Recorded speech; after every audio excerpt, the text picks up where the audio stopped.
How to download and install WhatsApp on Android. Hey everybody, welcome back to our YouTube channel. In today's video, you will learn how you can download and install WhatsApp application in your Android device. So without any further delay, let us get started. Head over to your Play Store application from your device and at the top search bar, type in WhatsApp Messenger. Now this is the application that we are looking forward to download. Tap on to install and wait till the installation gets completed.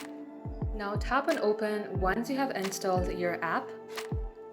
Then just like so, get logged into your WhatsApp account by tapping on to agree and continue.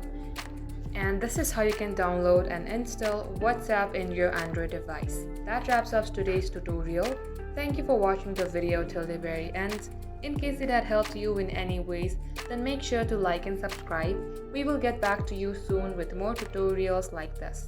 In the meantime, stay updated.